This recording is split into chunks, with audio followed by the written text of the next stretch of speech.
এর আগেও আমি অনেকবার এই ভুনা খিচুড়ির রিলস ভিডিও আপলোড করেছি।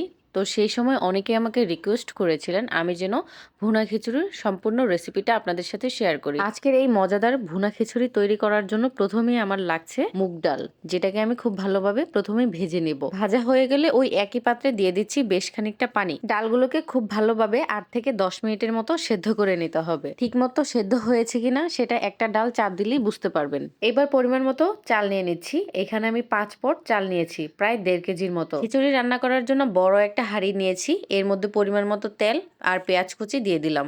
একটু ভেজে নিয়ে এতে আদা রসুন বাটা দিয়ে দিচ্ছি। মশলাগুলো কষানোর জন্য হালকা একটু পানি দিয়ে এতে হলুদ মরিচ আর ধনিয়ার গুঁড়া দিয়ে দিলাম। কষানোটা যত বেশি ভালো হবে রান্নাটা কিন্তু খেতে ততই সুস্বাদু হয়। তারপর ধুয়ে রাখা পোলার চাউল মশলার সাথে খুব ভালোভাবে মিশিয়ে নিতে হবে। এই পর্যায়ে চিড়ে রাখা কয়েকটা কাঁচামরিচ আর একদম ফুটন্ত গরম পানি ঢেলে দিতে হবে। স্বাদ মতো লবণ দিয়ে দিচ্ছি। পানিতে যখন বলক চলে আসবে এই পর্যায়ে দিয়ে দিতে হবে আগে থেকে সেদ্ধ করে রাখা মুগ ডাল। সবকিছু একসাথে খুব ভালোভাবে মিশিয়ে নিতে হবে। মিশিয়ে নেওয়া হয়ে গেলে ঢাকনা দিয়ে ঢেকে দিতে হবে। রান্না হয়ে গেলে সব শেষ, উপর থেকে কিছুটা ধনিয়া পাতা কুচি দিয়ে দিচ্ছি।